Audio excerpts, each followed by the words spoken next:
All right. So welcome, everybody. Thank you so much for coming out. This is a great crowd. Really appreciate everybody coming out to talk about this important event. My name is Dwayne Rogers. I'm the Executive Director of CleanTX. CleanTX is an industry alliance. As you can see, a membership-based organization. These are some of our members and sponsors right up here. That really, our mission is to advance the clean tech industry.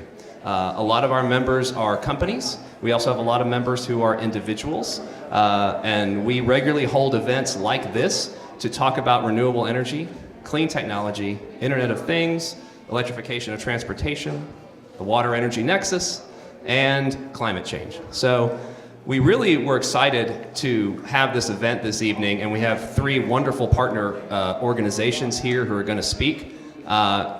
When you look at the clean tech industry, I'm really amazed. I've been in it for, I guess, more than a decade now, which is kind of amazing to think about. But it's come a long way in terms of economic viability, in terms of its overall footprint, in terms of deployed megawatts and gigawatts, in fact.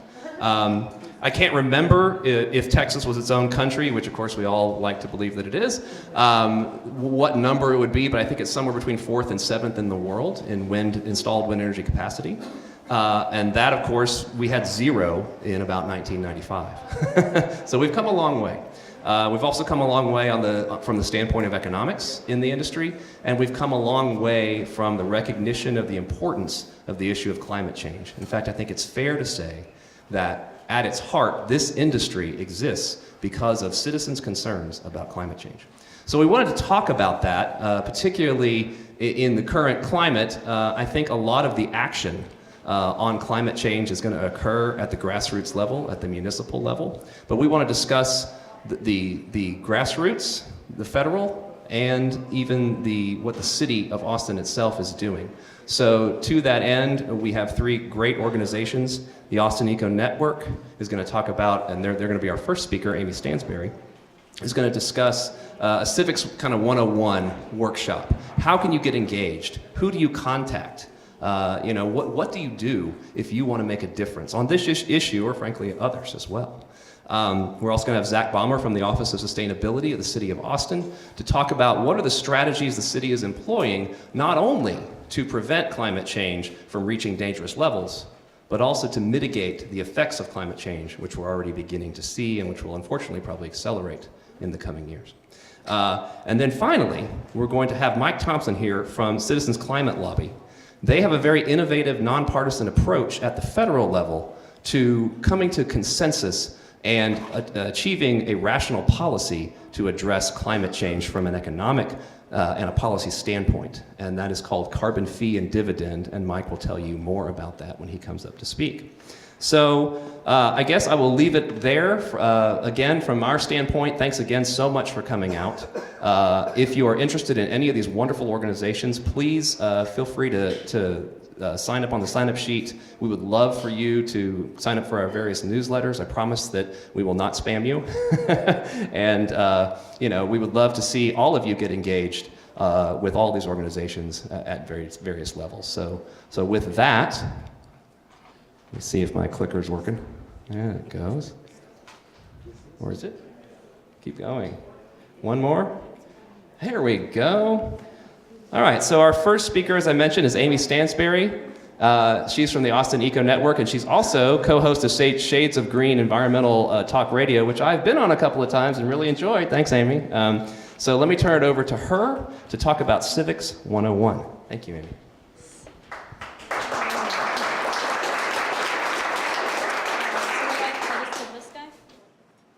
All right, we're going to get things started with a little video I kind of like to do to kick off these talks. So if you just want to press play, we'll just start with that. So raise your hand if you could tell me who Steve Adler is. He's cheating, he's on my entrance. Okay, raise your hand if you know who Kathy Togo is. Raise your hand if you know who Greg Abbott is. Greg Abbott. And raise your hand if you know who Barack Obama is. All right, cool. So, as you might have guessed from context clues, those first people the mayor of Austin, the city that you live in right now. All right, these are Austin's voters. In fact, these are highly educated Austin voters. That clip was from a talk I gave at the University of Texas to a club of students that are in their pre-med program. So these people are going to be doctors someday, and they don't know who the mayor of their city is, right? And it's not just them. They are definitely not alone. In our last mayoral election in 2014, in our runoff election, which ultimately picked our mayor, our current mayor, here in the city, 85% of eligible Austinites did not cast a vote in that election. Let that sink in for a minute. 85% of the city did not have a say in who our mayor would be, who represents a city of almost 1 million people. And so that's a problem, right? Why? That's what we're talking about today. It has a lot to do with local government. Local government is important. It matters. A lot of these folks are people who obviously you could see they knew who the president was at the time. That was a little bit before the 2016 election that video is from. So people have a good idea of who the president is. A lot of people vote in presidential elections. It's not perfect, but a lot more people do. And there just seems to be this gap here at the local level. And that's something that I just find to be crazy because local government is so important. I always tell people, like, walk through your average day. You know, you wake up in the morning, you turn on your lights, you wake up, you take a shower, brush your teeth, get in your car, you go to work.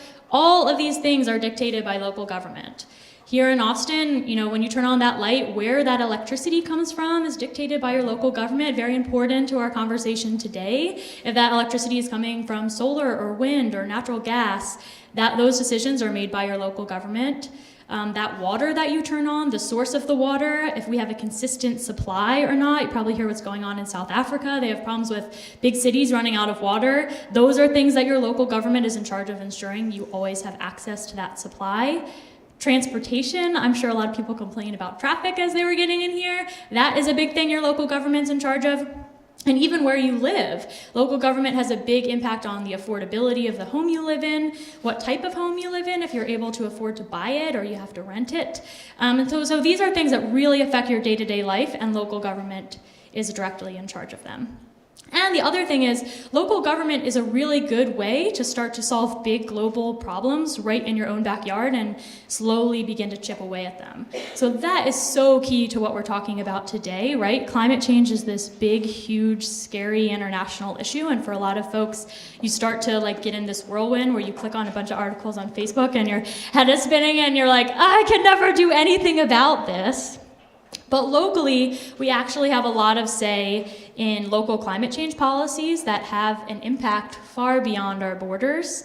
My favorite example that I like to use is here in Austin. For people who are newer to our community, we have the opportunity of owning our own electric utility, which is significant. So that means that our city council, and by extension all of us, have a say in how our electric utility is run and where it gets its energy. And so that means we have the ability to go up and lobby city council and say, hey, we want you to buy more solar panels. We want you to invest in wind energy.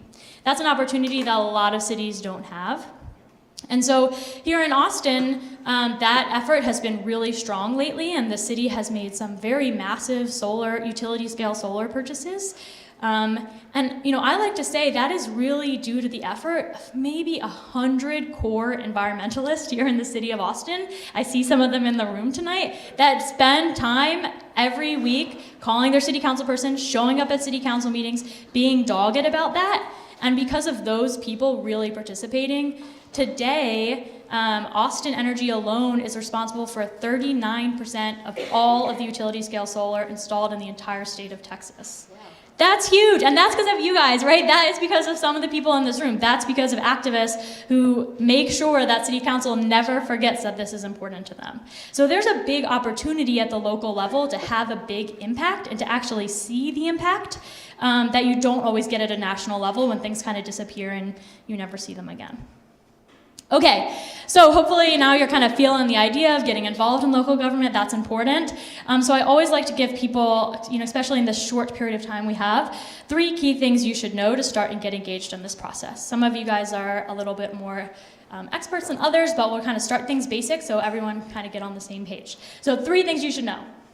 First one, we already learned it, right? The name of our mayor, it's that guy, Steve Adler. He is our mayor. I always tell people it is so important to know what your elected officials look like, because you might be walking next to them down the street and you have no idea, right? Now, like Steve says, he can't go anywhere without people bothering him, but that is a right that you have as a citizen, and you're able to kind of talk to these people. So know who your elected official looks like. So that's Steve Adler. And so what does he do? What's his job? So he's in charge of 3 big things. One, he sets priorities and comes up with creative ideas for the city. So he's kind of like, since he's this figurehead type person, he can be a central thought leader, and if he has an idea or a priority, he can kind of galvanize people around an issue.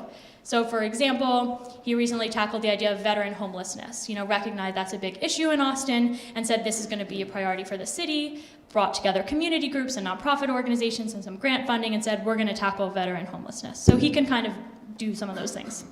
Number 2, he can act as a mediator during city council meetings and policy debates. So the mayor is the only city official that's elected by everyone who lives in Austin, which means he serves everyone who lives in Austin, no matter where in the city you live. And so because of that, he tends to serve as a little bit more of a mediator type role, because he has to deal with a lot more different people who are calling him up and giving him all sorts of opinions. So he tends to kind of play that role on city council. And last but not least, he serves as the face of Austin in a lot of ways, advocating for the city, both here in town and outside of Austin city limits. In climate change, this is a big area where he's been pretty active and has been a big leader. He traveled to Paris when the Paris Climate Accord was really being signed and worked out. Since then, he's traveled all over the country, advocating, sharing news about what Austin is up to, and learning from other mayors and governors throughout the country, especially now that there's kind of a lack of leadership at the national level for climate change. Mayors like Steve Adler and mayors all around the country have started to step up and say, what can we do? He recently traveled to Chicago and signed the Chicago Climate Charter, I think they're calling it, and it's basically a coalition of mayors who have decided that even though nationally we might be trying to get out of the Paris Climate Agreement, these mayors are saying that they're going to keep working to make sure their cities are meeting those targets. So that's a way that he's kind of uses that role. And just for fun, he is not the former drummer of Guns N' Roses. If you Google his name, that comes up. Okay, so we know who the mayor is. Our second fact is which city council district you live in. This is key. When you start to get involved, this is pretty much the first question people are going to ask you, is which district you live in. So our city is divided into 10 city council districts based on, geography. And each city council district is represented by 1 city council member. And they're about roughly the same size. Austin's growing really fast, so it's kind of hard to manage that, but about the same size. So that's kind of our map. And so, raise your hand first, we'll see who knows which district they live in. Okay, we had a pretty good crowd. If you don't know, I'm asking you to look it up right now if you have your cell phone on you. This is the website, austintexas.gov/government. And if you scroll down, you'll see this district lookup bar. Actually do it if you didn't just raise your hand. This is important. This is your first step in figuring out how to participate. So again, that's austintexas.gov/government. And so once you figure out that, you're able to figure out who your city council member is, which is key. So each of those districts, like I said, is represented by one of the people here. And again, know what they look like. Even if you know their name, you might never have seen a picture of them. It's really important to know who your elected officials are and what they look like in case you run into them. Especially your city council person, you're a little more likely to run into them like at the grocery store or something like that. So always good to know what they look like. And so the other question I get a lot is then, what does city council do here in Austin, right? What's their job? So city council, really, they are the people that set a lot of our big policy goals and initiatives here in the city. So if you take an example like recycling or something like that, they're the ones that'll say, we want to set a big goal. We want to be at 0 waste by 2040, I think is our goal. And we want to have, we want the whole city to have access to recycling in some way. And they'll usually leave it at that, and then they say, city staff, please make that happen, right? So that's kind of the difference. You'll hear from some city staff that are in charge of making some of those goals happen. So they are not like experts in every field. So what they do is they come up with the big ideas, usually working with a lot of community folks, and then they pass it along to our city manager, who is our highest unelected official in the city, and they're the ones that kind of pass it along to city staff and make sure it gets done. So that's kind of the order of operations there. Okay, so we know those 3 basic facts. Another thing that I always like to share with people, if you already knew those pieces of information, like keep those in mind to share with your friends. Because that is how so many people learn about politics and get engaged, is through their friends. So if you know other friends don't know this, try and make it so all of your friends know these 3 very, very basic facts about government, right? That's like a good place to start. So when we know these 3 facts, what do we start to do with this information? How to get involved, right? So again, 3 things. 1, follow your local elected official on social media and save their contact info into your phone. This is a huge best practice. Like, you should do it with every elected official who represents you. That way, when you get in that moment and you're like, I am so angry about this issue, you don't have to be like, who's that person again, whatever, and save them as my city council member. That way, if you forget their name, you can just search it on your phone and you have their email address and their phone number and you can call them up. And also follow them on social media. Pretty much all of our city council members are very active on social media. If you're someone who has never followed along with local government before, it's a good way to start to, 1, get a vibe for your city council person. What issues do they care about? What are their stances on these issues? But it also lets you know what are the big issues happening in Austin. A lot of times when I talk to people who are really new to this process, that's the first thing they say is, I don't know where to engage. I don't even know what the issues are. Just start to follow along with what your city council people are saying, and you'll be a little more tuned into when there's a big vote coming up and things like that. If you signed in when you came in, I can also send out, we have a contact list of all this information and all the social media accounts for the city council people I can send to you guys. 2, make a pledge to attend a city council meeting. I suspect we have a skewed sample in here, but raise your hand if you've ever been to a city council meeting. Pretty good. That's a pretty good size. This is so important. Even if you don't have anything to advocate for right now, pick out a date in a month or something, bring a friend, and say, we're doing this. We're going to go to a city council meeting together, and we're just going to check it out for half an hour, 45 minutes, see what it's all about, and then grab a drink afterwards, right? You can make a night of it. It doesn't have to be horrible and boring. But it's important just to start to make it more comfortable. That way, when you have an issue you really care about and you go, you'll feel much more comfortable. And it starts to take that pressure off as well of these people are not scary and different than you in any way, and they're just normal people having pretty normal, boring debates on a podium, right? That's all that the difference is. So you should get engaged, right? So plan to attend a city council meeting. They happen on Thursdays, most Thursdays. And they start at 10 and they last all day long. But usually there's a section in the evening. That's when they tend to save all their juicy topics for, so people can come and complain to them about it. Yeah? And there's free parking. Yes, and there is free parking. That is key. When you go, you can park in the City Hall garage and get that validated. So good point. Last one. Join with others, and that's what they're going to be talking about in a little bit. If climate change is your issue, this is just a small sample size of some of the many organizations in town that deal with climate change.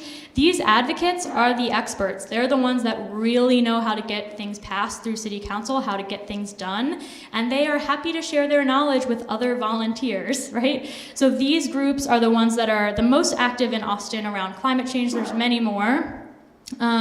But they're a great way if you start to follow them on social media or get connected. They'll let you know, hey, there's a big vote coming up and we want your participation, or we're trying to work on putting together a new policy. Do you want to participate in that process?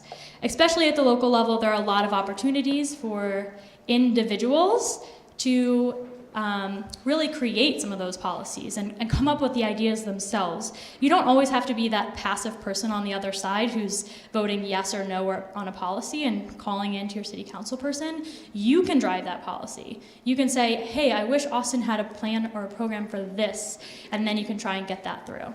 It's easier if it doesn't require funding, because that's tight right now. But if you work on something for a while and you really start to build momentum, you can start to make a difference here at the local level, like these climate activists have done. Okay, so I want to kind of close with sharing with you guys how to get more involved and share about an exciting project that we've been working on here. And so, out a lot of this work, we, at the EcoNetwork, for about the past 2 years, I've been doing a lot of these civics talks, recognizing that there is such a gap in knowledge here in Austin about participation in local government.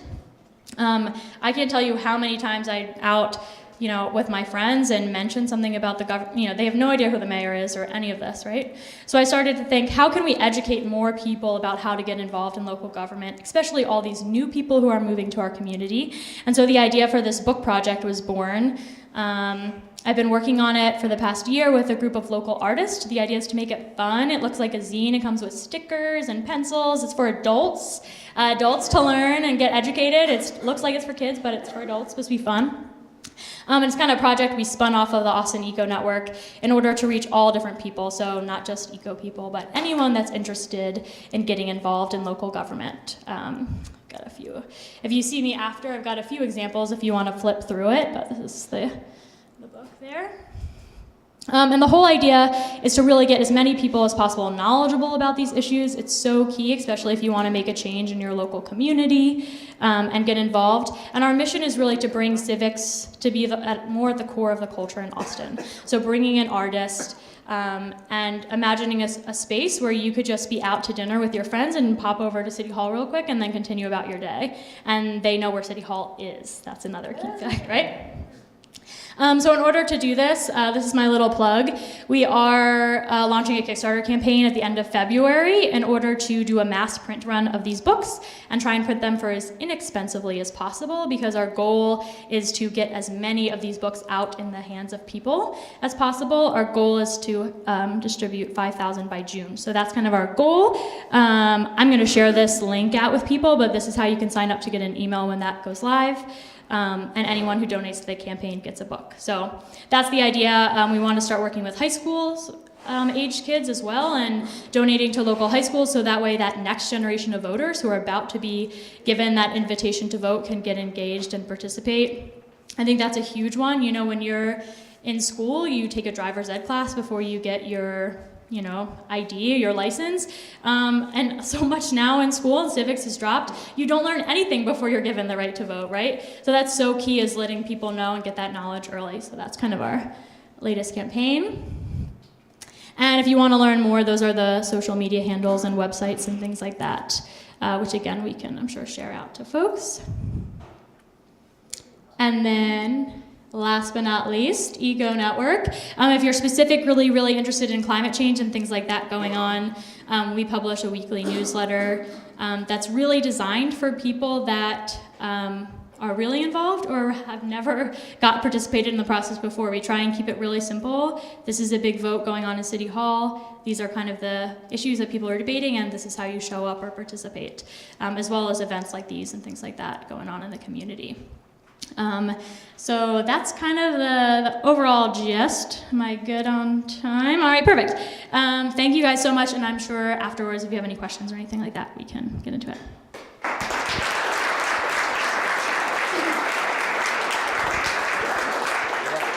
Thanks so much, Amy. And I did want to mention, speaking of questions, you probably saw the signs on the way in, but we're trying to, because we have a big crowd and a pretty tight agenda, we're trying to use the Slido app tonight to receive questions, which we'll do at the end.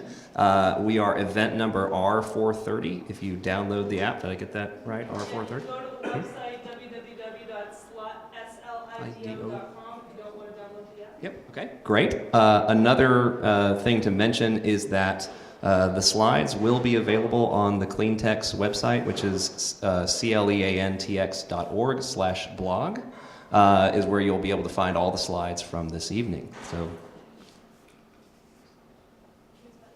there we go. It's directional. So our next speaker, Zack Ballmer from the city's Office of Sustainability, to talk about what the city of Austin is doing, as I mentioned, to deal with climate change, hopefully to reduce the effects of climate change, and then to the extent that they occur, to mitigate those effects. So welcome, Zack Ballmer. Thank you so much. Thanks.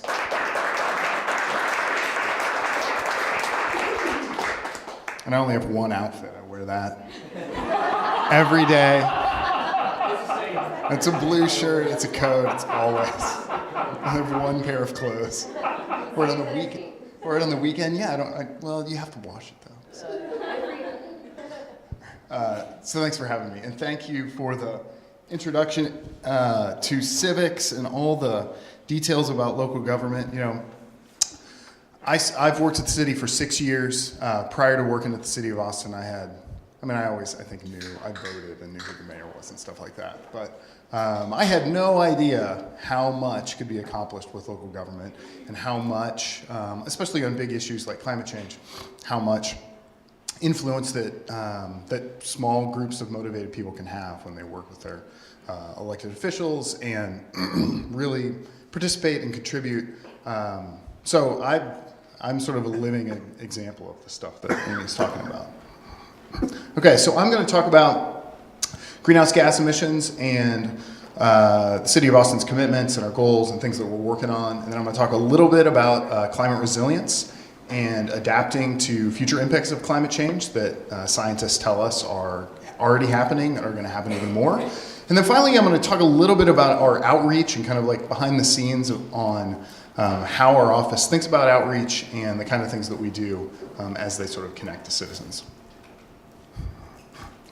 So this is just like it's connected to Amy's presentation. And this is not because I saw her slides. This is because this is in my presentations all the time. So what has more impact on our daily lives? So who thinks it's the federal government? One. Who thinks it's the state government? 3, 4, 5. And then who thinks City Hall and stuff that happens? Obviously. And I think especially, you know, in terms of what's been going on the last year in Washington, that I think it's becoming more and more clear that people are not giving up, people are not turning away, people are showing up, and the place to show up right now really is at City Hall because there is still action happening there. So like Amy mentioned, even if there isn't action happening at the federal level on climate change, if many of the Obama era policies on climate change have been rolled back and are being ignored and are not being supported, this is an example of how at the local level this issue is not being forgotten. So when the current administration said that they are pulling out of the climate Paris Agreement, this organization called Climate Mayors emerged. And this sort of emerged overnight from Office of Sustainabilities like our office in Austin across the country, as well as mayors' offices across the country. And they went from, 10, 15, 20 cities to over 300 cities representing 70 million people that are in the United States that are committed to upholding basically the goals that are in the Paris Agreement and to continuing to focus and work on climate change. This was back from October. There's even more than this now. And the exciting thing about this is that, the core group of cities there's a lot of cities like Austin, like Houston, like San Francisco, Portland, like most major cities. They have Office of Sustainabilities. They've had mayors that have been focused on climate change for years. And they've been making progress. The exciting thing about this is that there are tons of medium-sized cities and small cities and cities in rural areas and cities that are outside of major metropolitan areas, suburban cities that are now jumping into this. So like one example locally is the city of San Marcos. So they're a growing city. It's very close to us. They don't have an Office of Sustainability. They haven't really had action on climate change, but their mayor heard about this and joined, and I emailed their mayor, and their mayor now has someone in their city who is doing a greenhouse gas inventory for the city, and they're developing a climate action plan. And that wouldn't have happened if it would have just been sort of business as usual, like the federal government's taking care of this. So that's a good, I think sort of an inspirational thing that's now happening is that people are getting more excited to participate where they know they can on the local level. So like Amy said, this is another picture of, if you've never been to City Hall, if you've never been to council chambers, that's it. That's our 10 council members and the mayor and the city manager. It's here in the center. In 2014, City Council adopted the target of net zero community-wide greenhouse gas emissions by 2050. And then, like Amy said, Council develops these policies, passes these policies. And then it's the city manager's job and city staff job to pick up that policy and figure out, what are we going to do? How are we going to do it? Do we have the money to do it? How much money do we have? What can we implement? What's the order of implementation? All that stuff. So that's what the Office of Sustainability and what my job specifically does on the issue of climate change. So they pass this target, and they basically tell us to develop a plan. So we work with stakeholders over the course of a year in 2014 and 15, develop a plan, and then in June of 2015, City Council adopted the plan. So we have sort of the basis. You know, that doesn't mean that it's going to happen. That doesn't mean that it's easy or it's free, but that means that at least people are committed to it. People, it's part of the conversation. It gets referenced by departments. It becomes part of the sort of process of commitments and things that the city's committed to doing. So just as a little background, a lot of people know this, a lot of people don't. In 2016, so our office is in charge of calculating where all the emissions come from. So this is our greenhouse gas inventory, carbon footprint for the entire, so this is Travis County, the boundary that we use for this. So we collect a ton of information. This is direct emission sources. So this is not like if you buy something and they create it in China. This is like emissions that are occurring in our boundary. So over 41%, so the total emissions is about 13.4 million metric tons per year of carbon dioxide equivalent emitted into the atmosphere because of all of our activities. Over 40% of it's from Austin Energy and their power plant operations. This other portion, there are Pedernales, and depending on where you live in Travis County, certain people aren't actually served by Austin Energy. So small portion of other power utilities. Then natural gas usage for heating and heating air, heating water, waste, which is landfills, industrial process, which is semiconductor manufacturing, and then 37% transportation. So the two big things to focus on are Austin Energy and their policies and their generation and all of that. Then the second biggest one is transportation. So all of the gasoline and diesel powered vehicles that are driving around all got us here. We're driving around right now. We'll be driving around all night, tomorrow, the next day. Yeah, so that's the sort of basis. So that's where we start with our planning process, understanding what the sources are. So to actions that are underway being implemented to reduce emissions. So as part of the Austin Energy generation plan, the climate protection and generation plan that was adopted this past fall, which many of our local stakeholders were sort of responsible for the actions and the strong and bold actions that are in that plan to be implemented. This is a picture of the Fayette power plant down in Fayette County, just to the southeast of here. Our portion of that plant will be retired by 2023, which is a huge step in the right direction. I think everybody wishes it was sooner and it was already done, but what's in the plan is by 2023. The next sort of major, so this is not really a win, this is a picture of a challenge. So 74%, right now, the modes, what they call is the mode split, which is the split of how people, what modes of transportation do people use to commute and get places on a daily basis. Right now, 74% of those trips are single occupancy, gasoline and diesel powered vehicles, people driving by themselves to and from work. So we've got to make huge progress in this area.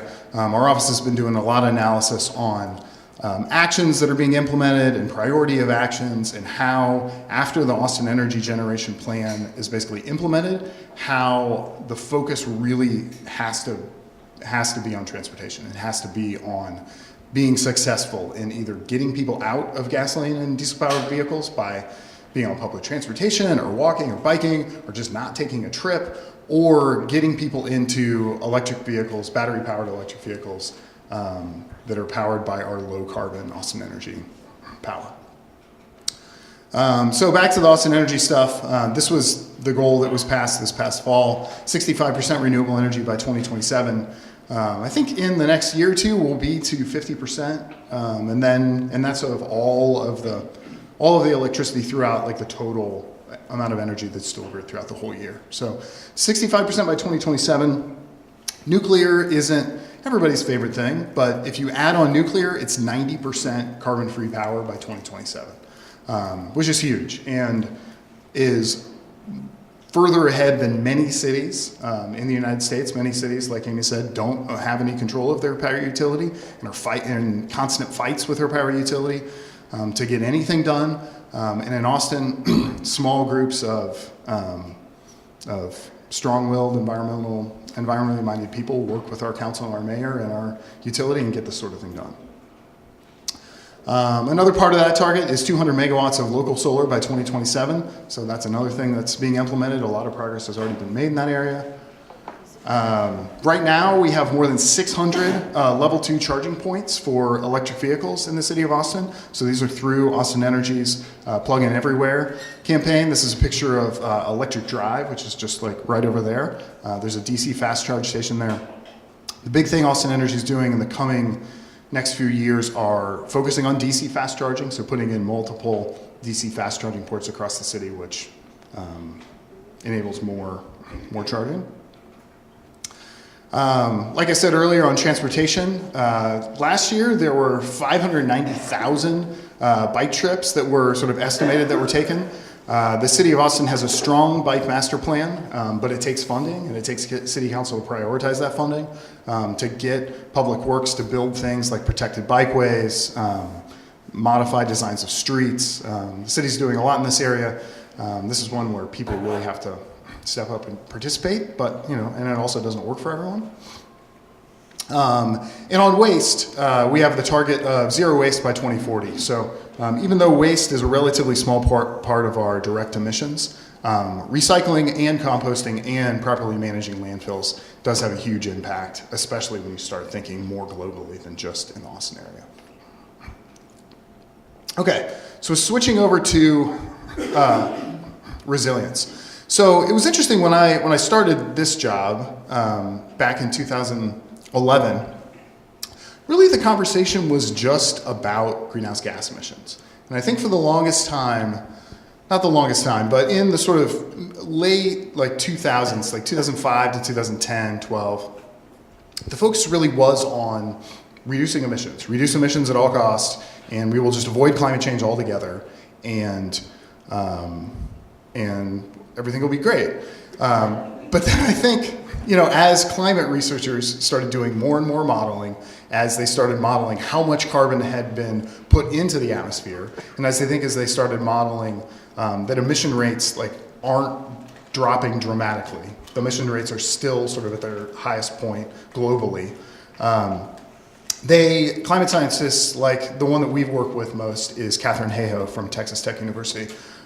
So she and other climate scientists, are running these climate models, and it's showing that global temperatures are already increasing, that we're already experiencing more drought, we're already experiencing more intense rainfall, we're already experiencing these things that we're calling climate change 50 and 100 years into the future, but they're already happening now. And then when they run those models that can match the past with the future and then project into the future, they show that the climate is, even if we were to reduce emissions dramatically, the climate is going to continue to change. And it is going to affect us in Austin. It is going to affect other parts of it's going to affect the entire world. So we need to start thinking about this too. So we have started thinking about it. So we have commitments from the mayor. You'll see in a couple slides, he's part of this thing called the Global Covenant of Mayors, to start to understand how the climate is changing and how Austin can become more prepared and responsive to climate change. One of the leading efforts that we've been sort of following, and we had a workshop with many city officials this past spring, is called 100 Resilient Cities. It's an initiative that's funded by the Rockefeller Foundation to sort of get cities focused and organized and thinking about this issue. And it's not to say that we are not still focused on reducing greenhouse gas emissions. It's just that we got to get more people involved and start thinking about this issue as well. So, as you all know, the interesting thing, so now thinking about what does this actually mean for us? Because when people say 2 degrees centigrade, Like the temperature is going to go up 1 degree centigrade, 2 degrees centigrade, 4 degrees centigrade. Like, A, Americans don't know what centigrade is. And then B, like, that doesn't really, even if you convert it into Fahrenheit, like, that doesn't really mean anything to anybody. Because, you're in your car and, 72 degrees, 74 degrees, well, it's just the same. It's way more complicated than that. Just small amounts of additional energy in the atmosphere can make wide changes with precipitation, with how it interacts with ecosystems, lots of things. We should also be very lucky that we don't live on the coast and are not trying to deal with sea level rise, because that is a whole other ballgame that we should just be lucky that we don't live on the coast. Anyway, so interesting thing about Central Texas is that we already have extreme weather here. These threats of drought, extreme heat, flooding, wildfire are the threats that people have been experiencing in Central Texas as long as people have lived in Central Texas. What's likely to happen and what the climate scientists say is going to happen is that heat waves are going to get hotter and longer. Drought is likely to become more frequent. And if you have hotter temperatures and if you have about the same amount of precipitation, what they're projecting, you sort of are likely in more drought conditions like the majority of the time. And then rainfall is likely going to be interspersed further apart, but in more extreme amounts. So all of these things are likely to happen more often. So the city, and I guess to sort of summarize this a little bit more in terms of like how we're actually thinking about this, is just in thinking about it in terms of increased shocks and stressors, and then if the historic climate had certain averages, likely into the future we'll just have increasing trends and decreasing trends in certain areas, and then likely higher extremes on both ends. And then as well, a lot more uncertainty just baked into the whole thing. So this kind of stuff is really important, as we found as we started to study this issue more and more. This kind of stuff is really important for planning the energy system for 50 years and 100 years out, for planning things like our stormwater system, for planning things like our water system. When we're making investments today in things that cost tens and hundreds of millions of dollars, and we're planning on them still being functional in 50 years or 100 years. When they build a bridge, they're not planning to rebuild it in 50 years. They're planning for it to be there for a really long time. So making sure that in our city organization and as we are implementing infrastructure and spending money on infrastructure and building things, that we are building climate change into that equation is a very important thing. So that's one of the main ways that we're addressing this. This is generally the process that we're following right now. You can look this up if you're interested in learning more about this issue. Global Covenant of Mayors for Climate and Energy. General process that we're kind of following at the city. We've not finalized or released plans or anything on this topic, but this is generally what we're working on, and we'll be continuing to bring stuff forward to the public and to council soon. Okay, so the last part of this, engagement. So it's interesting working at the City of Austin Office of Sustainability because, we want people to change. We want people to take action on climate change, to become prepared for future climate change. But we can't force people to do things. We're inhibited by policy sometimes. We're inhibited by technology sometimes. We're inhibited by economics sometimes. And it's not, and I guess at the same time, we have 4 people that focus on communications, and there's 1 million people in our city, and 4 people can't make 1 million people do anything. So we kind of try to do what we can and be smart about how we spend our resources to educate people and to focus on this issue. So this is kind of in behind the scenes on how we think about communication and engagement on climate change. So it's not about, just one-time connection with people or events. It's about engaging people and really connecting people on issues that they care about. If you followed sort of climate change marketing and communication stuff, you've probably seen this Yale study on the 6 Americas, which is really, really interesting when you're thinking about how do you engage people and change on this topic. So it's interesting. We can't connect with everybody in our city, and I think we all know that certain people in our world aren't super apt to hear the climate message and to want to take action on this topic. So they, sort of define these different personas of people.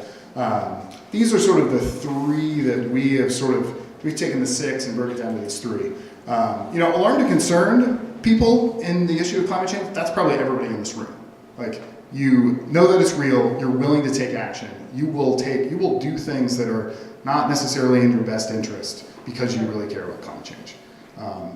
40% of people. Down there at the other end, people who it is not happening, they do not care, they are not. No, you could talk to them all day about this. You could show them videos, show it to them in real life, like they don't care, they're not gonna listen, like it's almost not worth our time to try to convince people in that camp.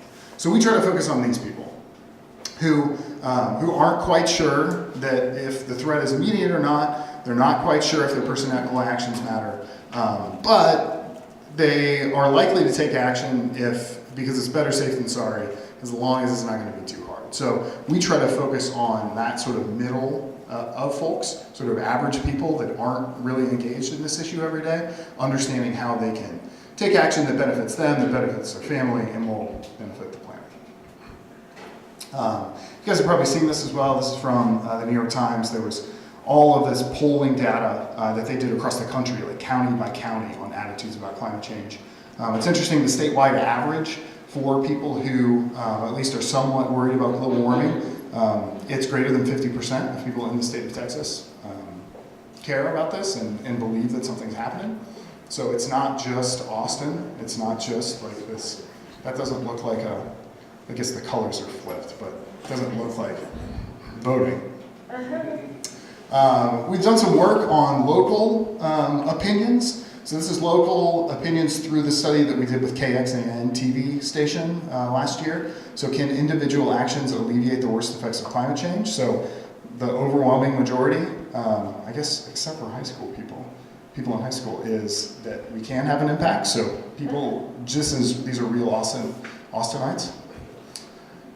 So the way that we try to focus on our communications and marketing in our office to try to help people understand this and take action is informing and reporting, so being transparent about what the city of Austin is doing, educating and engaging folks, so giving people actionable information, and then finally empowering and inspire people to actually take action, so trying to motivate people. So if you want to learn more about what the city's doing, we have one of the most extensive websites on climate change that the city has.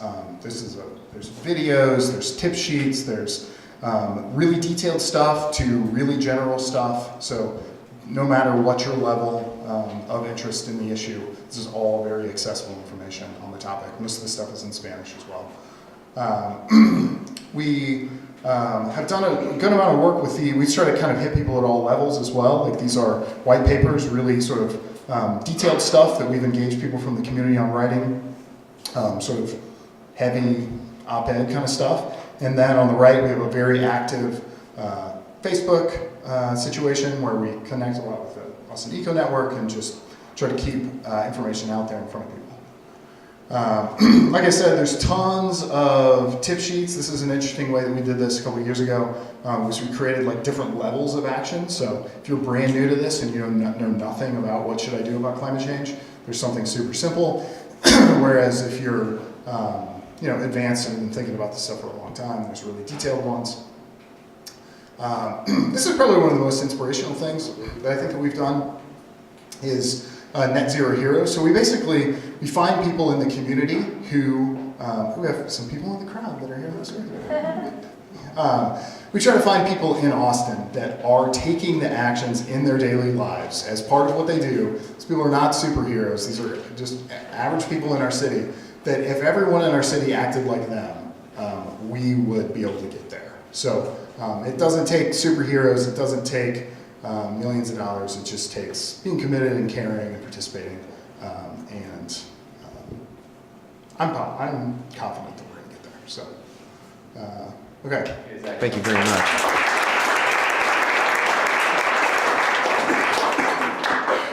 Just a little personal experience. I was talking to my middle child, who's 11, and she was remembering the Bastrop and Steiner Ranch fires, and we lived in Southwest Austin at the time, and actually got to the point of packing up our vehicle. And she was talking about that. And I also had a coworker who unfortunately lived in Steiner Ranch, and their house was reduced to ash. And they were sifting through their foundation with, like, you know, almost something you pan for gold with, and they were so excited that they found the husband's wedding ring. It was the only possession that they recovered from their entire house. So it is definitely an issue that hits home, and it's an issue that I'm really, you know, proud that our city's addressing. And now let me bring up Mike Thompson from Citizens Climate Lobby, our final speaker. Thanks, Donnie. That's actually my picture at work, so, you know. Hi, everybody. So I'm going to introduce to you today Citizens Climate Lobby. If you have any real detailed questions afterwards, come find me. We've got a table at the back of the room. We've got a ton of volunteers here tonight. They will talk your ear off about the stuff. And our national policy proposal, and I'll get into that into some detail. So Citizens Climate Lobby is an organization that I volunteer with, and, you know, I like to start by saying, well, why do I spend my Tuesday night talking to a room of really motivated individuals when I could be at home with my kids? The reality is the reason I'm motivated is because of my kids, because of my parents. My parents live on the coast, right? My family's here. I technically live in the city of Cedar Park, right? I've got a 3-year-old and I've got a nearly 2-year-old. They are, you know, the reason that I do this. And I'm aware of the dichotomy of me not being with them, but I'm hoping that the time that I spend engaging with people, you know, like Zach and Amy and Dwayne, that we can leave them a better world. And that's really the point, right? So my role in Citizens Climate Lobby is I'm a group leader. We have chapters all throughout Austin. Our chapter that I am the leader for is up in Texas 31. So a little bit of Cedar Park, Georgetown, Round Rock, that sort of top hat of Austin. And my motivation matters, but there's another part of this that has me really motivated, and that's really that climate change is a human concern, right? I mean, you may hear people talk about, well, oh, we're destroying the planet.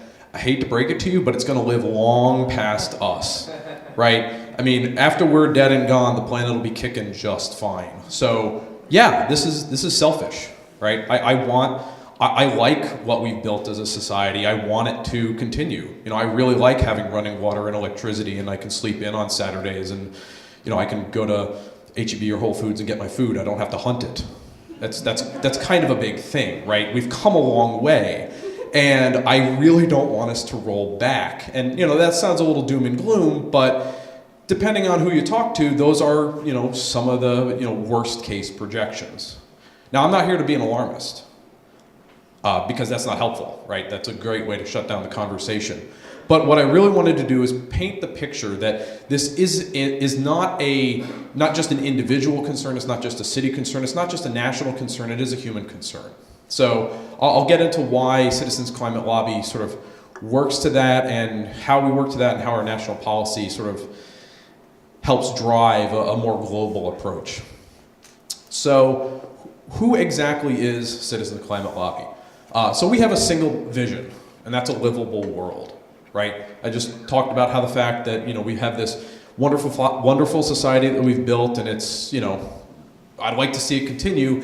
That is the essence of what Citizens Climate Lobby stands for. And embodied in that vision is our mission, which is to empower regular people, everyday citizens, like all of you in the room, to have meaningful engagements with your elected officials, right? Be them local or national, and really help drive that individual motivation that you've heard Amy and Zach talk about, right?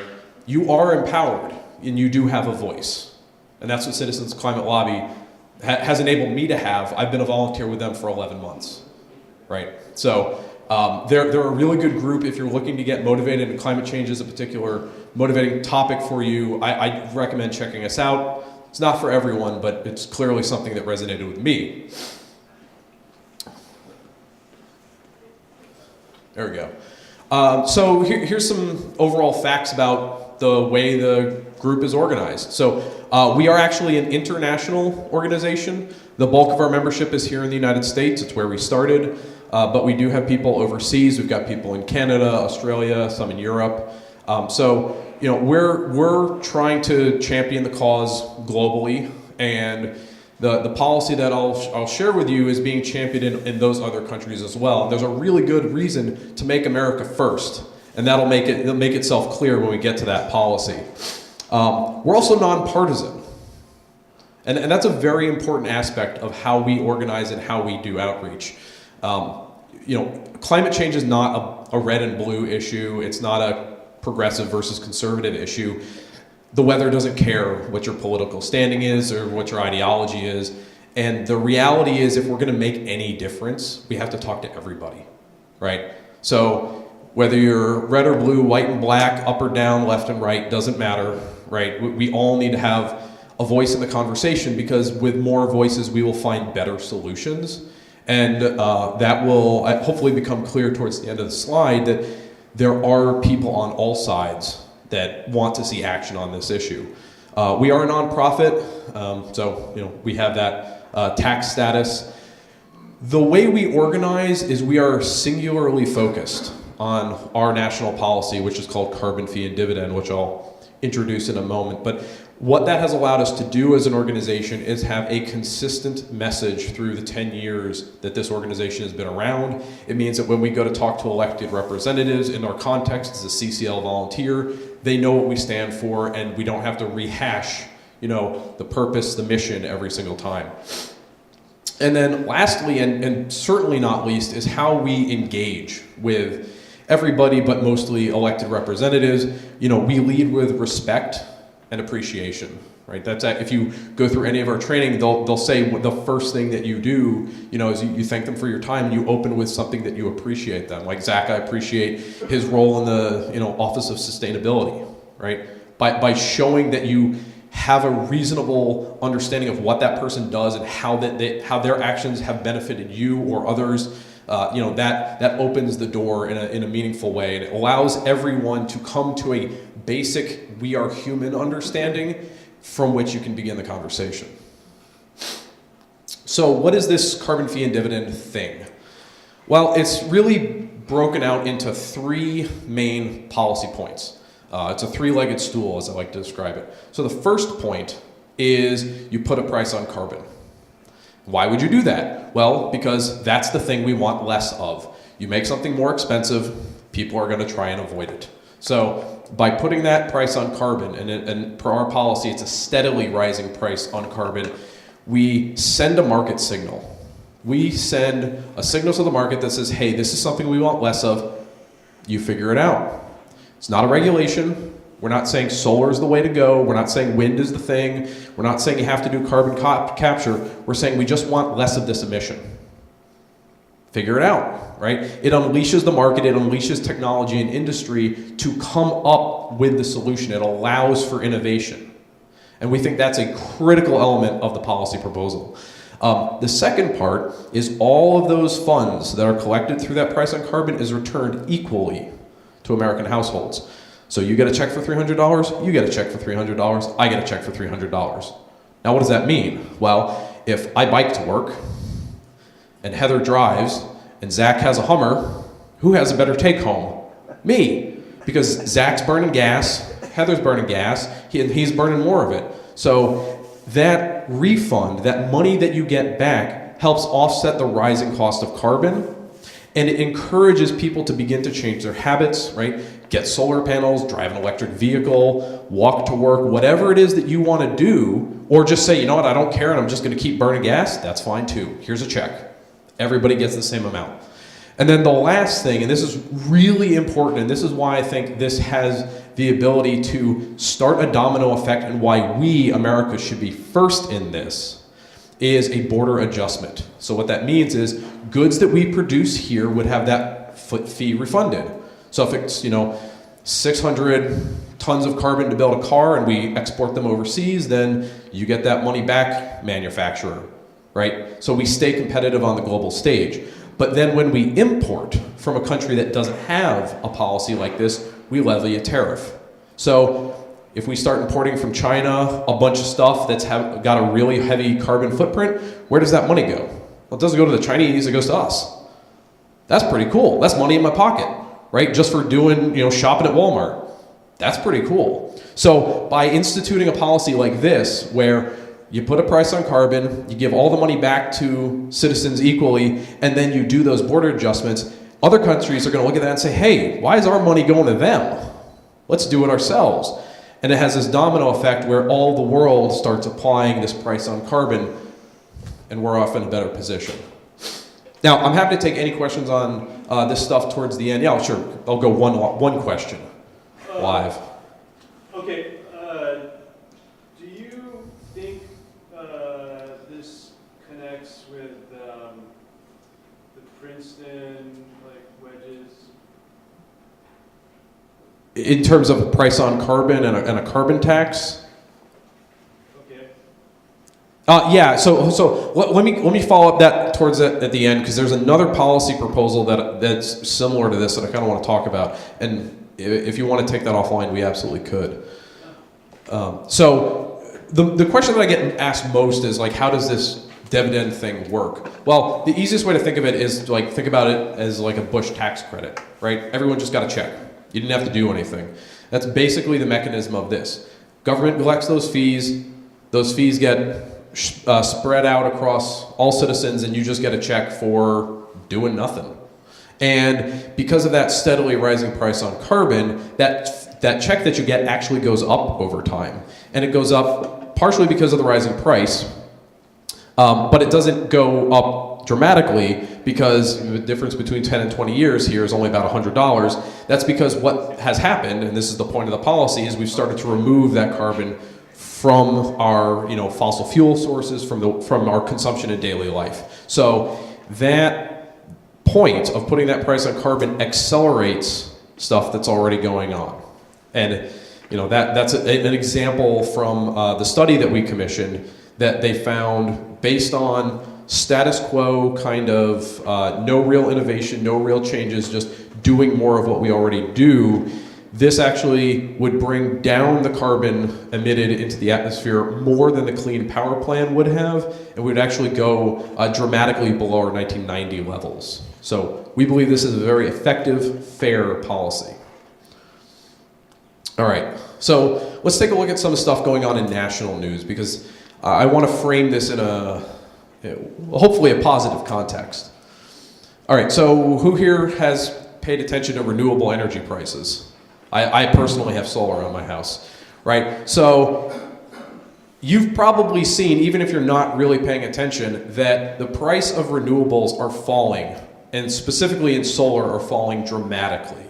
That is very, very, very good news, right? And this is happening today. This is not happening with a price on carbon. This just is happening. So by putting a price on carbon, the only thing that really does is accelerate these existing market forces, right? Wind and solar are ridiculously cheap.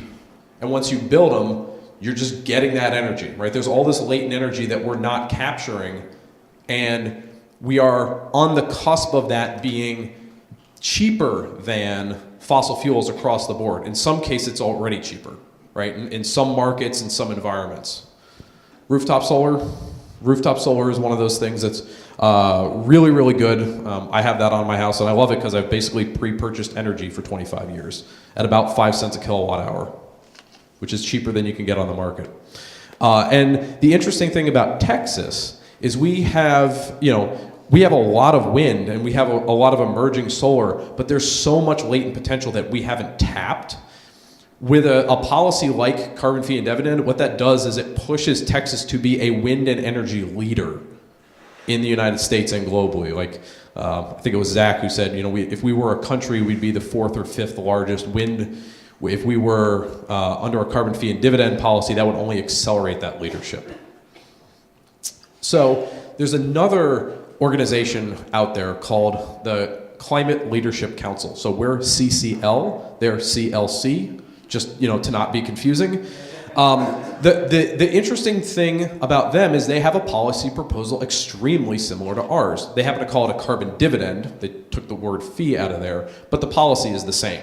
Now, there's a very important difference about their organization and ours. We are nonpartisan. They are expressly conservative. They are basically a conservative brain trust. They label themselves, they tout themselves as we are a conservative and business-friendly organization, and they have the exact same policy we do, right? They want to put a price on carbon, they want to return it to people, they want the border adjustment. So that's a very positive thing, right? There's a perception out there that, oh, conservatives don't care, Republicans don't care. That's not true. It just happens to be that a lot of the loudest voices have, negative things to say. The people who tout those policies, right? People who represent what I would consider more of the sort of core of the traditional Republican Party, they understand this stuff matters. And they're not the only ones. So these are a list of companies that have called for a carbon tax. Notice any surprising names up there? Right? This is not just Mike's a tree hugger and we want to put a price on carbon. No, these oil companies want it too, but they want it as a national legislation so that it's a fair playing field. That's what they want, right? They understand that something has to be done, but they want it to be an equal and fair playing field. So I believe ExxonMobil actually is listed as an endorser on the Climate Leadership Council's website. So they actually endorse their particular policy proposal, and these other companies as well have called for some kind of action on climate change. So it's not just tree hugging hippies that want this stuff done. It's corporations that have a vested interest in this space. And I'm happy to say that there is some positive national news in Congress. You don't get to talk about this often, but there is a group in the House called the Climate Solutions Caucus. And we, CCL, have been reflected as one of the main impetuses for this caucus actually getting created. It was started by Ted Deutsch, I hope I'm getting his name right, and Carlos Curbelo. And Carlos Curbelo is a representative from the Miami-Dade area. And for him, climate change is not an abstract thing. They experience sea level rise and flooding daily. So he can see the effect, right? He doesn't have to go anywhere. He just goes home and he's like, this stuff's happening, we need to do something. So hopefully I'm getting it right, but about a few years ago, they put this organization together and it had some slow growth. It has tripled since November of 2016. It is now at 66 members, and very importantly, this is a strictly bipartisan caucus. It is 2 by 2. No Democrat can join without a Republican and vice versa. And that is to make sure that they recognize that this is not a partisan issue. This is an issue that affects everybody, and they're going to come up with, the mission is to find solutions to climate change. So the fact that they have grown, they've tripled in size since November of 2016, I take away as a very positive sign that Congress understands that something has to be done. Would I like to have them go faster? Of course. But they understand, and these numbers grow every month. And it's fantastic, and in no small part to advocacy from CCL volunteers. So shout out to everybody who's managed to do that. Oh, I should say, there's no Texas representation. We're working on it. We're working on it, but there is currently no Texas delegates in this caucus. Is that House and Senate? This is just House. There isn't a corresponding structure in the Senate. That's something that we've heard from members when we go and lobby them and talk to them in DC. A lot of the House members say, yeah, House is great, but you really need to work on that Senate. Those guys are so messed up. So, there's some work to be done on all sides. But this is a very, very positive step in the right direction. So I also wanted to sort of call out what would be some impacts to Texas, right, under a carbon fee and dividend policy. Well, number one, like I said, an acceleration of market trends, right? So more wind, more solar, you'd see an increase in electric vehicles, you'd see an increase in use of alternative modes of transportation. Let's be real, there will be a shift in the jobs away from fossil fuels. It's inevitable if we're trying to get less of that stuff. But what happens is there are new job opportunities created, new technology jobs, new industry jobs that are in these emerging markets, right? If you look at the current numbers, solar and wind actually employ more people nationally than fossil fuels do, oil and gas combined. A lot of that is, installers and companies and sellers and everything like that, but that's a significant number, and that's happening right now. And all a carbon fee and dividend policy would do is accelerate that trend in what I view as a very positive direction. And then on that dividend, 50 to 80% of Texas households, depends on the numbers you're looking at and exactly where you are, actually would see a net benefit by passing a CF&D policy. In other words, they would earn more from that dividend than they would be paying in increased energy prices. So that's a very positive thing as well. So let me close on this final thought, and I'll just let you read this for myself. It's my favorite comic strip that I always include in all of my talks, because it represents my personal feeling.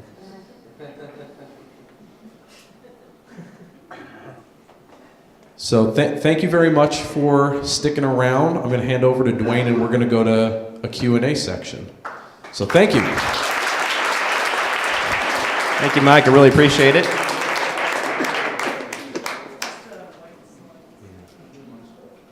And what we are going to do, thank you again for coming out. It's been a great turnout tonight, and thank you for staying. And we are going to move to a question and answer session here. And I'm going to turn it over to Heather Rose, who's also with CleanTX. And I'd like to really thank her and also Leo Potzaban. Leo, where are you in the back there? There is Leo. These are both folks that work with CleanTX, and they've worked very hard, along with many others from all these organizations, to put this event together tonight. So with that. Hi guys, just a reminder to ask questions, just go to slido.com and put in the code R430 and they pop up here and then I'll be reading them. Can we not raise our hands this time? I think, yeah, if you don't have a smartphone, well, what do you think, Dwayne? Do you think we should just keep it simple and have people raise their hands?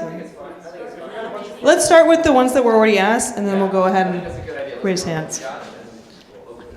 You can Cool. vote for questions that you like. Yeah. So first question is for Zach.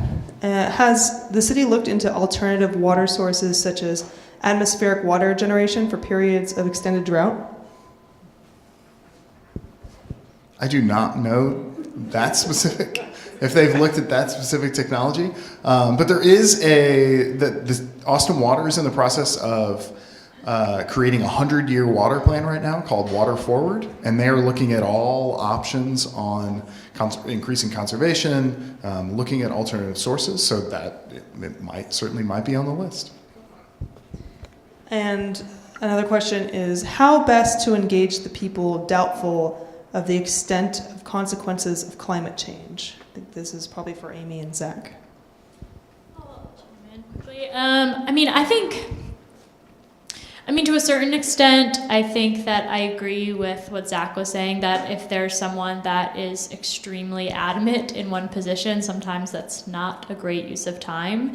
But in general, I find that if you're able to speak one-on-one with another human being, you can get a lot farther than if you talk to them online. So I'm a big advocate for, you might meet people online or connect online. There's lots of good opportunities for that, but having political discussions, not great for the internet. So if you, and I see this all the time, I always say everyone has that cousin or whatever that's posting stuff on Facebook that fills you with a white hot rage, right? And you complain about it and you fire off all these nasty comments, and it's because in your brain all you're thinking is I want to debate this person, I want to win them over.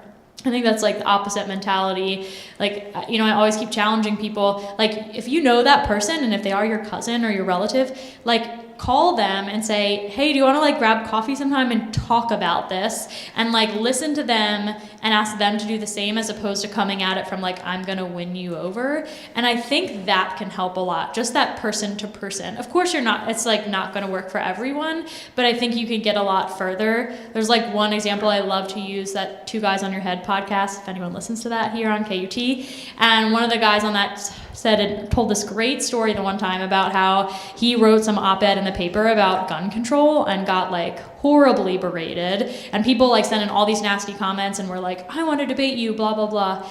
And he was like, I won't debate you, but I'll meet you in person if you want to talk about it. And he met up with this one guy, and he said by the end, the two of them were like on the same page and wrote an op-ed together in the paper about it, right? It was like, because when they talked about it, they realized they were like much more in agreement on certain things. And I suspect that from talking with individuals, I find that so much more, like when you pull out some of those layers and terms that I think are triggers for people to like get super angry. So that's what I recommend, talk to people. Great suggestion. Another question is, what micro examples of implementing carbon taxes have proven to reduce the carbon emission levels without raising cost to consumers? The tough ones. So there actually is a pretty solid example up in British Columbia in Canada where they instituted a price on carbon. What they found was pretty much what we expected to find, that there is a nominal increase in that cost of energy, but it's offset by a variety of factors. And if you actually look at the impact on the CO2 reduction, it's actually significant. Maybe as a thing to do, Heather, as a follow-up for this is I'll dig up that study and we can blast it out to anybody who signed up, and then that way you can get some of the nitty-gritty on it. But as we've seen in British Columbia, what we're seeing in other areas that are not a price on carbon but are more of like a cap and trade system, these sort of free market solutions do have an effect. The problem with something like a cap and trade is it tends to get gamed really easily, which is why our policy is not a cap and trade policy, but that steadily rising price on carbon. So British Columbia would be the example I would give. Cool. We can hold on to that. Yeah, Dwayne's got something to say about it. Just, one thing I'd throw in from a CleanTX perspective is that we're currently working on a study that's taking a look at the ERCOT grid and how it went from, if we have 20% penetration of renewables, the lights are going to turn off and the prices are going to go nuts, to incorporating 48 to 55% on, for example, a spring day when the wind is high and the load is low. So how did they get there is sort of the purpose of the study, and we really can't wait to complete that and get it out. But one thing I will say is that, again, Texas has gone from 0 wind, 0 solar to many gigawatts of wind and many megawatts of solar. And I would say that at a minimum, the overall wholesale price in ERCOT has remained pretty constant around 5.5 cents a kilowatt hour. So at a minimum, we aren't seeing the huge price spikes that a lot of folks were really concerned about, with a huge increase in renewable penetration. And since you mentioned that, so I'm not City of Austin, I'm in Cedar Park. So Pertinalis is my provider. They just recently announced their community solar program, which at least for large cap consumers sold out in the first 5 minutes. And that's because the price is actually cheaper than fossil fuel by like 0.005 cents or something, but it's cheaper. And when you're a big consumer, that makes a big difference. So, it has a positive effect. And with the price of energy at the moment and the penetration of renewables, putting that price on carbon would be not as disruptive as you might think. Awesome. We have one last question from the Slido, and then we'll pass the mic around the room. What are the plans to support local agriculture? Ag emissions don't factor directly into ATX emissions, but they do play a large role in global climate change. Yeah. So let's see. So I guess I'd say that I don't know the exact answer, but we have the Food Policy Board. There's the Austin Travis County Food Policy Board that focuses on those issues. In my office, my colleague is Edwin Marty, he's the food policy manager for the city. He probably knows. We are actually going to be releasing in like the next couple months a group of folks that were on that Austin Travis County Food Policy Board, and which is a city board and commission. And there's a city board and commission called the Joint Sustainability Committee. There's been a working group that's worked on sort of an addendum to our community climate plan on food and climate issues. So it looks at, it has actions detailed out that the city council can support on production of local food, retail and consumer choices, food waste, sort of all the issues of the food system and how they affect emissions here locally, but then also can effectively reduce emissions sort of like regionally. You'll find it like in February on City of Austin websites, and we'll be publicizing it as well. Chime in really quickly. Just kind of tangentially to that, I've been seeing lately a lot more, I think, innovation from the private sector here in Austin on that front. I know there's like a newer company in town that does like the meal food delivery system, but grows all the food locally and gives it to you in a reusable container that then they pick back up again, so there's like not the waste. And they're like experimenting with that and how can we use unused pieces of land that are like on churches or schools and build gardens on them and operate that and start to better, more effectively use that space. And there's also a few other startups I've been talking to in town that are trying to do more of like selling people kits where they can basically all-in-one install a vegetable garden in their house, and it comes with like a consulting session. Of course, it's a cost, but for some people that are really into that, I think there's been a lot more development in that space of like how can we make this as accessible as possible to bring up that local food, because like Edwin talks about a lot, I think only like 1% of the food consumed in Travis County is made here locally. So there is some cool things on the frontier, I think, in that space. Yeah, I have one thing to add to that. So my research is actually in food sustainability at the UT Austin. So the Weber Energy Group does have a couple graduate students who are doing their thesis work in food sustainability and how that affects with carbon footprint and energy and water consumption. So it's in the works. So let's hand the microphone off. I know you were first. Thank you. I'm interested in the president's actions today, putting a huge tariff on imported solar panels so that the coal companies will be able to be more competitive. How do you think that's going to affect our long-term sustainability goals? I was going to work this side of the room, say mine was a third. Yeah, it could certainly make solar prices higher. I don't know how long that is going to last. I'm not sure. In the short term, it would make prices of solar higher. I mean, I think that's the shortest answer. That's the purpose. Yeah. I mean, I don't have an excellent answer yet since that's such a new policy, but obviously it's created a lot of news attention, so we'll kind of see how that goes. It's actually maybe something we're going to be, if anyone's a Shades of Green listener, I think we're going to have a guest call in on Thursday to talk about it. That's like on my planning agenda. So if you're listening to Shades of Green, we're going to try and tackle it on Thursday. But I think that's one advice that I have is, I think that a lot of times we get really pulled into these national news conversations, and there's like people get really upset about them for normal good reasons, but especially people who are like less experienced, I think, in the political process, like you could spend all day reading those and getting anxious and upset about it, and that's kind of like the return to like, okay, this is the like trying to figure out what organizations you can like really devote your action to and be focused on that action piece is like one way that I know a lot of folks have been trying to divert their, not to divert their attention, but to turn their like angst into actual action. I think that can be therapeutic for people as well as like make things happen. Yeah, a number that I heard recently was that, if you look at the total like home solar installation, it might have about a 3% impact.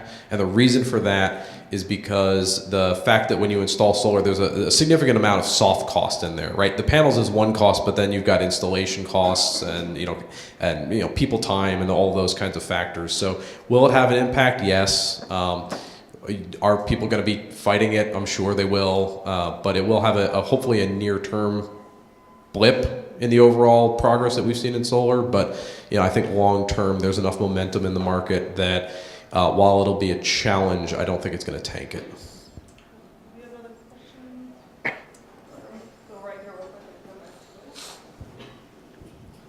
Thank you.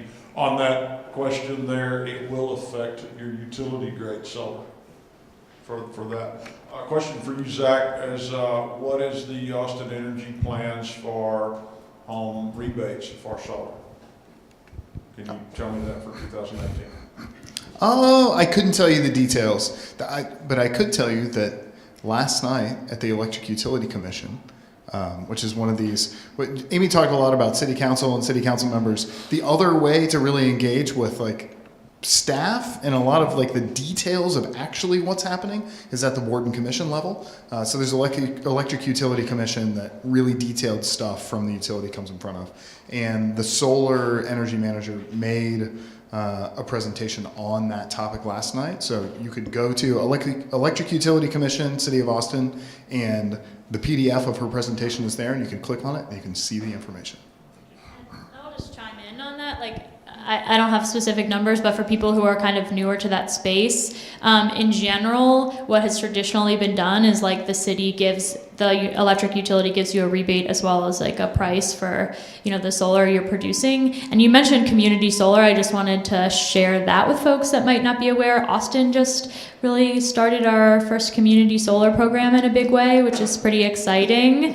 And so that's a program where we have a small solar farm in East Austin, and the idea is that if you don't own your home or your home is like under a big tree and you're not able to put solar on your house, community solar is a way for you to kind of buy into solar or support the solar industry without having to put the solar panels on your rooftop. The way the city's doing it now on this first iteration is you did pay extra in order to do that, but you have a locked-in rate for like 15 years. So if everyone else's price of electricity goes up above that number, like yours would stay the same and you would save money. What's really cool though is they dedicated half of that solar farm to low income customers, and that price right off the bat is cheaper than what they're currently paying for electricity. So that's like the first really big step I think Austin Energy has made to like bringing renewable energy to like truly low income customers. Yeah, and I know that on like the demand is super sky high for that. And I was talking to the Austin Energy solar person, and she was saying they sold out, same thing, like for the full cost customers, they sold out like immediately. But she said keep registering if it's something you're interested in, because that's how they're using it to gauge whether or not to build additional projects in the city. So you probably won't get it right now because they've already sold out of that, but sign up if that's something you're interested in, because you're signaling to the city of Austin that you want them to continue making investments in local solar. Yes, I have a couple of questions. Before I get to you, Mike, I'd like to just mention something about green roofs and how effective they are in reducing the temperature of the air. That's a garden or grass or whatever you plant up there. Another thing that I think is awfully important, and I never hear anyone talk about, in connection with flooding and to reduce flash flooding, are doing your driveways with permeable pavers or pervious concrete. We did that in our house in Virginia, and we never had any flooding after that. And there's no water that runs off into the drain. It's fantastic. It's a wonderful investment. In terms of carbon tax, I don't understand how would you keep track of what energy people are using? Sure. So that's actually the beauty is in the simplicity. So everything you buy has a carbon footprint, right? Because energy goes into pretty much everything you do, you purchase, whatever. Rather than trying to figure out, like what's the carbon footprint of this chair and how much should this chair be raised by some percentage, the fee is actually levied at the point that carbon enters the market, right? So at the wellhead, at the mine, at the border if it's like an imported coal or something like that, and by levying that fee there, then we don't have to understand how that energy makes its way through the rest of the system, right? Everything will naturally account for that. So let me use IKEA as a really good example. So if anyone doesn't know, IKEA has this really strong environmental responsibility as part of their corporate charter. And if you've been to the IKEA up here in Round Rock, you'll see in their store that they've got a big sign that says they have solar on their building. And I think almost all IKEA locations have some amount of solar installed on their roof. So I use them as a concrete example because if they get 50% of their energy from renewables, which have no carbon impact, and a competitor has 100% of their energy coming from carbon, then IKEA can sell their goods at a lower price. Because the energy that it took to make that good, to run that store, to do their operations is net less than someone who's, burning coal, for example. So by having that price on carbon be at the source of the fuel, rather than trying to figure out what the goods are, the market prices just sort of propagate through the entire system. And that's part of the other reason that it's so effective. Because if I'm that consumer or that manufacturer that's using 100% fossil fuel, and I look at this other guy who's using 100% renewable and his prices are cheaper, what am I going to do? Well, clearly I'm going to buy renewable energy rather than, pay for the more expensive stuff. So that's the beauty of this proposal. It's so simple. We know how much carbon dioxide comes from different types of oil and different types of coal. So, when Exxon takes 100,000 barrels out of the ground, we say, okay, you owe us this much money. That's it. And then that money gets all pooled up and redistributed, to households. So you don't have to do that complex calculation of what is the carbon footprint of everything, because that price of energy, if that's what they're using, will be reflected in the price. Awesome. We have time for about 3 more questions.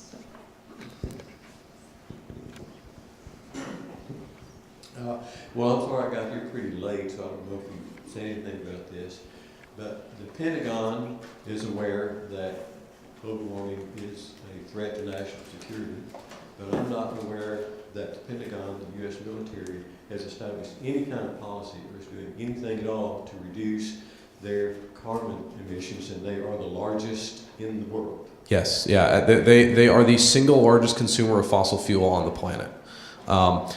So actually, they do recognize it, as you said, and the National Defense Authorization Act that was signed recently actually includes a provision in that legislative text that says the DoD has to give a report to Congress, I think it's within 12 months or something, on the climate impact assessment, so for like a threat assessment. And we've actually had people from the military come and speak at CCL conferences, and what they recognize is that the term they use is a threat multiplier, right? So climate change is a threat multiplier, and there are pockets of experimentation where they are beginning to change how they do business, how they get energy, how they generate energy. Up at Fort Hood, they had a recent 1 megawatt solar installation. That's a good thing.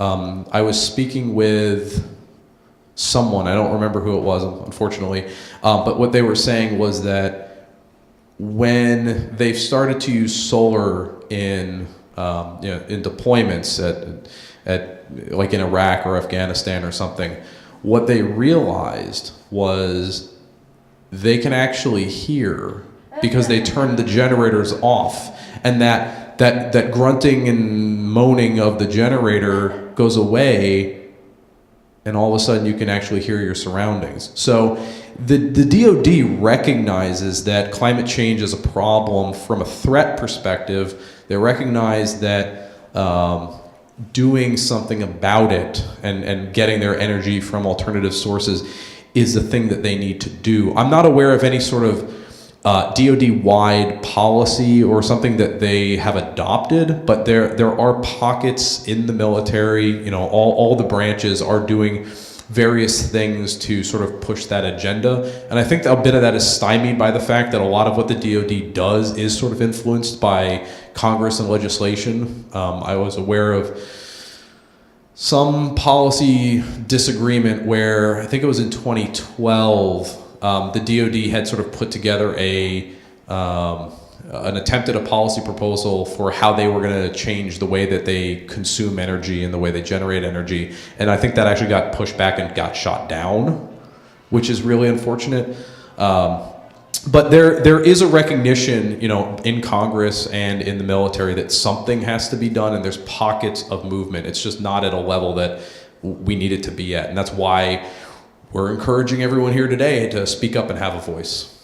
So hopefully that answered your question. Hi, thanks. This has been really informative. I have a question and a comment. So for Zach, I'm wondering if the carbon neutral goals for the city include transportation. And my comment is just that, so I moved here recently and I don't have a car, and I bike everywhere, but I prefer to walk, and I don't have a grocery store that's that close to my house. And I live like really close to the urban core. So I also want to know how, where could I reach out to try and get more grocery stores nearby? I think more people would walk if we didn't have to walk 3 miles to the HEB. So, yeah. So yes, transportation is a part of our greenhouse gas reduction goals, 100%. I'm not sure how to get a grocery store close to you. Yeah, there we go. Amazon, or I think even HEB will now deliver it to you. Yeah, I mean that is the biggest challenge that the city of Austin has, is challenges of density, public transportation, getting people around to where they need to go when they want to go in an efficient manner. And we have challenges with the way the city's designed. We have challenges with where things are. We have challenges with our public transportation system. There's not really an easy answer to that question right now. Yeah, I think that, like you, I also moved here from a city where I didn't have to own a car, and it is really frustrating, I know, to try and walk that walk in Austin. It's much more difficult, much more of a sacrifice sometimes, depending on where you live. For the grocery store component, the only thing I would just kind of add to that, if you're new to the city, this is a great way to learn about Austin politics. We're going through this big process right now called Code Next, where the city is rewriting our land development code. It's like a big, wonky, pretty dense topic that can be controversial at times, but the intent behind it, the original intent, is to be thinking about how we're laid out as a city and how we should be laid out as a city in 50 years, as we continue to grow and develop. And where things like grocery stores are is a big component of it. I think in a lot of parts of town, you would have to walk a while to get to a business, period. And that's in a lot of ways because of the way our code is laid out. Certain parts of town, you're not allowed to have a business next to a residential area. You get into some of that. And so right now, Austin is kind of taking a moment to think about what that might look like in the future, and how do we kind of balance, the way we are built now, and people who like their neighborhoods and move to Austin for that reason, with also making sure maybe we can have more access to walkability, especially in the parts of town that are just growing super fast. So that's if you're really interested in that topic, I would start Googling Code Next. I mean, you'll find a lot of articles, but that's a good topic area if you're really passionate about it. And there are a lot of bike advocacy groups in town if you're really interested in transportation and those issues. Bike Austin is a big advocacy group here in town that really pushes city council and lobbies to get more bike lanes. I think Austin, I've lived in a few other cities, our bike lobby is intense. I think they're one of the more intense lobbying groups in the city. So if that's a passion of yours and you're interested in bike transportation, they've been pretty good at starting to chip away and get some funding for bikes. And the environmental community at large, I think, has been really focused on energy for a while, and is now starting to take note of what Zach is saying and looking at, okay, we have some pretty good energy policies. We're headed in the right direction as far as emission reduction, but we haven't really looked at concrete step-by-step plans for transportation. We just kind of have big end goals. And they've really started to pivot and think, how can we think about autonomous vehicles? How can we think about electric vehicles? How can we think about public transportation? So it's definitely a place of like renewed conversation, but I think we're still in the early stages. Cool. We have time for one last question. And while we're doing that, let me have another chime in on my own. I would also say, regarding transportation, I am very encouraged because if you can affect transportation in Austin, you not only are going to improve the situation from the standpoint of emissions, but you're also going to improve one of the number one quality of life issues that this town has, right? I mean, and so it's a win-win for everybody, and there's a lot of reasons to get engaged on the transportation side, whether or not you're really big on the environmental side. So anyway. I have one last question, and this is mostly for Zack. I appreciated all of the presentations tonight, but I didn't hear a lot about specific strategies or advocacy efforts to really integrate issues around poverty into any kind of greenhouse gas reduction overall plan. So I'm just wondering if the Office of Sustainability is working with the equity officer within the city, and what does that look like? And secondly, very broadly, what is the office's position on really trying to operationalize measures of equity and insert equity as a specific goal as part of a climate resilience plan? Yeah, so since the Equity Office started about a year ago, we have been working closely with them on these topics. They've developed this equity assessment tool that we're incorporating into the projects, into analysis of our budget and then analysis of our projects and how we implement projects going forward. Yeah, I mean, before the Equity Office, it wasn't like an expressed city like priority that we were like working on a day-to-day basis. I mean, that's just like the honest answer. Like when we developed the climate plan in 2014, the focus was greenhouse gas emissions, like first, second, third, and that's the point and the focus of that plan. So in terms of equity, like we are now doing kind of a whole sort of rethink on when you think about greenhouse gas reduction and you put equity in front, how would you design plans differently? How would you create projects and programs differently? How would we spend money differently? So it is like an integral part of, I think, how the city is going to be thinking about things going forward. When we think about climate resilience, since climate resilience efforts have started much later, and we've been doing a lot of that work in the last 2 years, climate resilience, it's front and center because just by its nature, we're tending to focus on people who are vulnerable to heat, who are vulnerable to flood.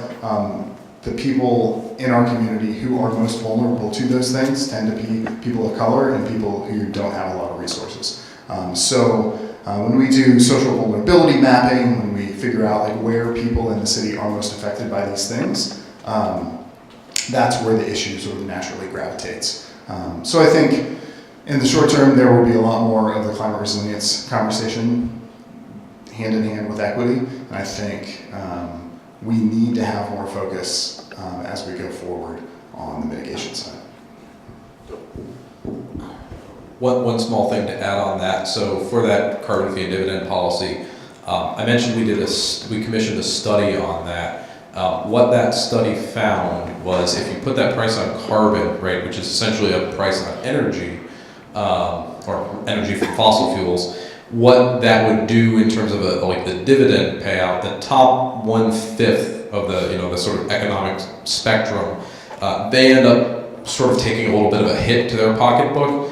The sort of middle two, second and third fifths really sort of break even, and the lower fourth and fifth, so the sort of economically disadvantaged, they actually make money out of it because by and large, those people are not burning as much energy as other people, right? They don't fly, they don't take long trips, right? Typically, so their cost of, or have large houses that are a bear to cool in the summer. I got 2 stories in my house, and I understand that. That's why I put panels on my house. So that lower fourth and fifth